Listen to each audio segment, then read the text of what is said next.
नमस्कार, स्वागत है हमारा राजस्थान में। मैं हूं आपके साथ हर्षदा।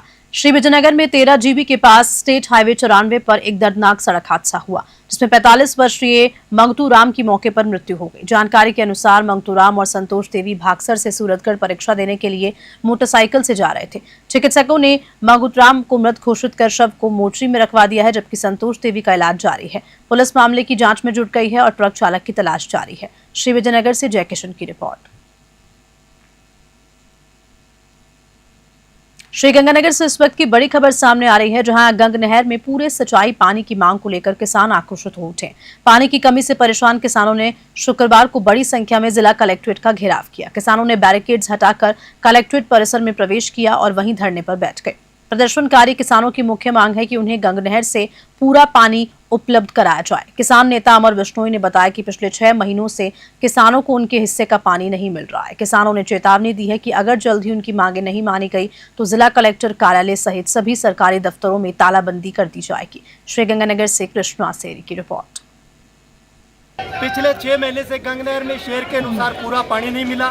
पिछली हमारी फसल थी वो बर्बाद हो गई पानी के अभाव में, और अब जब बीटी कॉटन का नरमे का बिजाई का पीक टाइम चल रहा है तब गंग नहर में पानी 600 है, जबकि हमारा शेर 2000 है। लेकिन यहाँ का जिला प्रशासन और बीजेपी सरकार किसानों को पानी देने में नाकाम रही है। आज जिला कलेक्टर कार्यालय पर हजारों की संख्या में किसान इकट्ठा हुआ है और जिला कलेक्टर कार्यालय को घेर के बैठा है। अगर आधे घंटे में जिला प्रशासन कोई संतोषजनक हमारे साथ वार्ता नहीं करता है तो पूरा कलेक्ट्रेट जाम करके और ऑफिसों के आगे किसान ताले लगा देगा।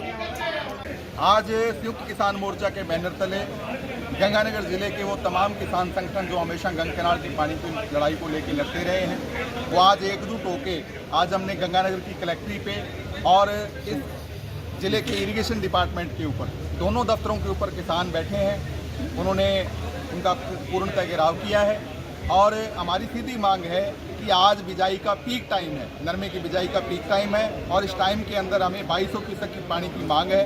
और हालात गंगानगर ज़िले में ये बन गए हैं कि आज शहरों से लेके गांवों तक आज पीने का पानी गंगानगर ज़िले में नहीं है। ऐसे इस तपती गर्मी के अंदर लोग पानी के लिए त्राई कर रहे हैं। इन हालातों के अंदर किसानों को मजबूरन आज गंगानगर कलेक्ट्री और ऐसी दफ्तर के ऊपर घेराव करके वहाँ तालाबंदी की चेतावनी देनी पड़ी। कुछ एक बातचीत हुई है प्रशासन से?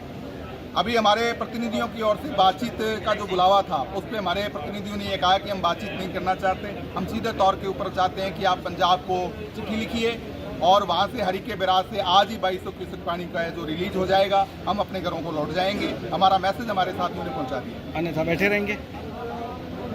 अभी फैसला ये है कि अभी कलेक्टर के ऊपर बैठे हैं, अगर कोई निर्णय नहीं निकलता है तो हम बेमियादी रूप में इस आंदोलन को लड़ेंगे। चाहे कलेक्ट्री के अंदर संख्या, हम गाँव के अंदर निवेदन भी करने जा रहे हैं सारे किसान साथियों से, बड़ी संख्या के अंदर हम इस कलेक्ट्री के अंदर बैठेंगे। देश के वरिष्ठ पत्रकार और Indian federation of working journalist यानी कि IFWJ के राष्ट्रीय अध्यक्ष के विक्रम राव के निधन पर जयपुर के पिंक सिटी प्रेस क्लब में श्रद्धांजलि सभा का आयोजन हुआ। इस सभा का संचालन पूर्व प्रदेश उपाध्यक्ष अभय जोशी ने किया, जबकि अध्यक्षता राष्ट्रीय उपाध्यक्ष और प्रदेश अध्यक्ष उपेंद्र सिंह राठौड़ ने की।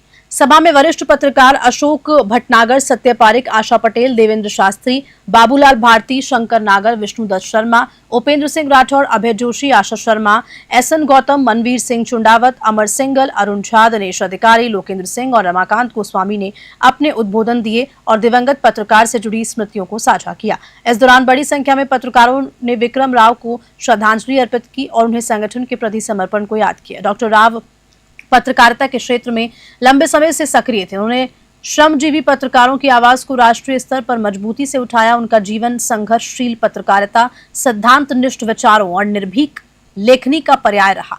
उनके पिताजी के रामाराव भी देश के जाने माने पत्रकार थे और उनके सुपुत्र के विश्वदेव राव भी पत्रकार हैं। न्यूज़ 21 परिवार दिवंगत के विक्रम राव को भावभीनी श्रद्धांजलि अर्पित करता है। जयपुर से ब्यूरो रिपोर्ट।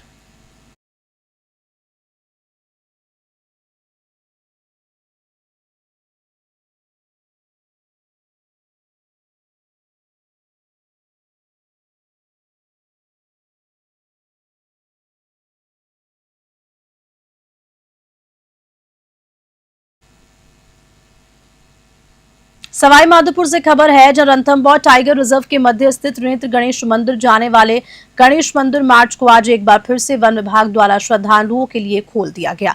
मुख्य वन संरक्षक अनूप केआर के निर्देश पर 12 मई को गणेश मंदिर मार्ग सुरक्षा कारणों से बंद कर दिया गया था। दरअसल 11 मई को रेंजर देवेंद्र चौधरी को एक बाधन के हमले में मौत के बाद ये मार्ग बंद किया था और इसके अलावा गणेश धाम से दुर्ग तक बाघों की बढ़ी हुई गतिविधि को देखते हुए सुरक्षा के मद्देनजर ये फैसला लिया गया। हालांकि एक दिन पहले ही बाधन कनकटी को कुतलपुरा गांव में ट्रैंकुलाइज कर भिड़ वन क्षेत्र में बने एनक्लोजर में सुरक्षित स्थानांतरित कर दिया गया। इसके बाद वन विभाग ने आज दोपहर बाद मंदिर मार्ग को श्रद्धालुओं के लिए फिर से खोल दिया। हालांकि इस दौरान पैदल यात्रियों और दोपहिया वाहनों का प्रवेश वर्जित रहेगा, जबकि सिर्फ 8J25 रजिस्ट्रेशन वाली चौपहिया गाड़ियां और अनुबंधित जीपों को ही जाने की अनुमति दी जाएगी। मंदिर मार्ग के फिर से खुलने पर श्रद्धालुओं में उत्साह देखा जा रहा है। सवाई माधोपुर से राकेश चौधरी की रिपोर्ट। मेड़ता निवासी और कांग्रेस के सक्रिय कार्यकर्ता माणक सेन को बिहार विधानसभा चुनावों के लिए खगड़िया विधानसभा का कांग्रेस प्रभारी नियुक्त किया गया है। इन नियुक्तियों के बाद माणक सेन ने खगड़िया में कांग्रेस कार्यकर्ताओं के साथ करीब 6 घंटे लंबी मैराथन बैठक की। इसके अलावा माणक सेन ने खगड़िया के वार्ड नंबर 22 और 28 में सघन जनसंपर्क किया और कांग्रेस के पक्ष में समर्थन व वोट की अपील की। उन्होंने कहा कि कांग्रेस देश की सबसे पुरानी पार्टी है और आज भी जनता का भरोसा कांग्रेस पर कायम है। मेड़ता सिटी से सुशील दिवाकर की रिपोर्ट।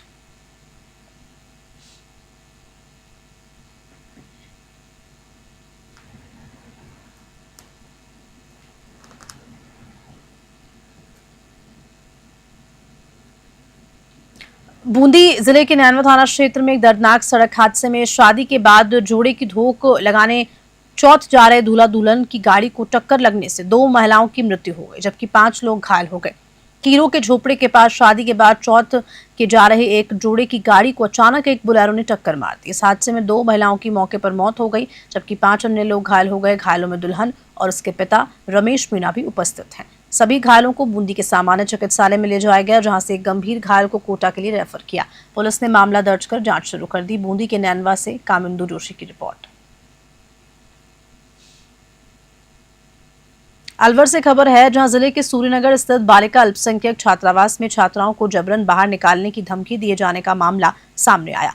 इन घटनाक्रम के विरोध में बड़ी संख्या में छात्राएं आज अपर जिला सेशन न्यायाधीश से मिलने पहुंची और वार्डन मंजू मीणा सहित अन्य स्टाफ के खिलाफ कार्रवाई की मांग की। छात्राओं ने आरोप लगाया कि छात्रावास की वार्डन मंजू मीणा द्वारा उन्हें छात्रावास खाली करने का दबाव बनाया जा रहा है। छात्राओं का कहना है कि जब उन्होंने छात्रावास छोड़ने से इनकार किया तो उन्हें धमकाया गया कि अगर वे नहीं गई तो उनका बिजली, पानी और भोजन बंद कर दिया जाएगा। इतना ही नहीं, छात्राओं को यह भी धमकी दी गई कि यदि वे छात्रावास नहीं छोड़ती तो उनकी वीडियो बनाकर सोशल मीडिया पर वायरल कर दी जाएगी। अलवर से हेमंत जैमन की रिपोर्ट। मेरा नाम मनीषा है, मैं अलवर सूर्यनगर छात्रावास की स्टूडेंट हूँ। हम जैसे हमारी हॉस्टल में थोड़ी प्रॉब्लम चल रही है और जैसे हमने आज वहाँ पर खाने नहीं दिया जा रहा, जैसे हमने खाने की बोली, नाश्ता भी नहीं दिया गया आज हमारे लिए। नाश्ते की बोली तो उस समय बोला गया था, हमसे वार्डन मैम ने बोला था कि हम क्या कर सकते हैं, हम आपको खाना नहीं देंगे। हमें खाना नहीं दिया जा रहा, ना ही नाश्ता दिया जा रहा, और खाना देते और नहीं पानी आ रहा उसमें। और इतना बाकी समझिए बहुत समय से वहाँ पर एक ही वाटर कूलर लग रहा है और सर्दियों में भी कोई लड़की किसी के लिए गर्म पानी नहीं था, सब ठंडे पानी से नहाती थी। बहुत बीमार हो गई थी लड़कियाँ पढ़ने में बहुत डिस्टर्ब होती है। सिस्टर की ही बात करें तो वो अभी जीएनएम कर रही है और हॉस्पिटल में जाती है। उसका सामान मैंने मांगा है तो मुझे भी नहीं दिया गया, तो मैंने अपनी बहन को बुलाया तो उससे भी क्लियर मना कर दिया गया था कि जिस दिन सामान दिया गया था आप नहीं थे यहाँ पर, अभी आपको सामान चाहिए, अभी नहीं मिलेगा आपको। क्यों नहीं मिलेगा सामान तो हमारा ही आया है ना, वो होगा तो सही, रिटर्न तो जाता नहीं है वो, फिर क्यों नहीं मिलेगा सामान। और कितनी लड़कियां हो? देखो 50 से 60 लड़कियां हैं वहाँ पे प्रेजेंट टाइम में, लेकिन ऐसा भी होता है कि कुछ लड़कियां चली जाती है, कुछ लड़कियां वहाँ पे रहती हैं। सभी का तो ऐसा है नहीं कि हॉस्टल में हर टाइम जितनी का एडमिशन है वो सब रहेंगी। घर की परिस्थितियाँ भी होती है, कुछ कोचिंग से चली जाती है, लेट भी होती है तो वो चली जाती है। लेकिन हाँ 50 से 60 के समथिंग प्रेजेंट टाइम में लड़कियाँ रहती हैं। दरखास्त हो रहा है कि मतलब पूरा स्टाफ चेंज होना चाहिए। हमारा 5 साल हो गई उस स्टाफ को, अभी तक वो स्टाफ चेंज नहीं हुआ। स्टाफ चेंज होना चाहिए। वहाँ की अहमियत लड़कियों की और स्टाफ की जब ही पता चलेगी किस में कमी है। वहाँ का स्टाफ होना चाहिए। हम भूख हड़ताल पे बैठे हैं, हमने 2 दिन खाना खाए हो गए, हम भूख हड़ताल पे, हम जब ही टहलेंगे यहाँ से जब हमें इंसाफ मिले।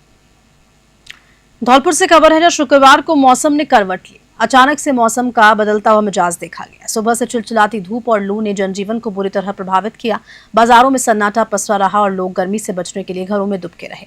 दोपहर करीब 1 बजे अचानक मौसम बदला। आसमान में घने काले बादल छाए और कुछ ही देर में हल्की बूंदाबांदी शुरू हो गई। इस अचानक आई बारिश से तापमान में गिरावट दर्ज की गई और लोगों को गर्मी से थोड़ी राहत मिली। बारिश थमने के बाद एक बार फिर से सूरज निकल आया और गर्मी ने दोबारा दस्तक दी। धौलपुर से संजय कसाना की रिपोर्ट।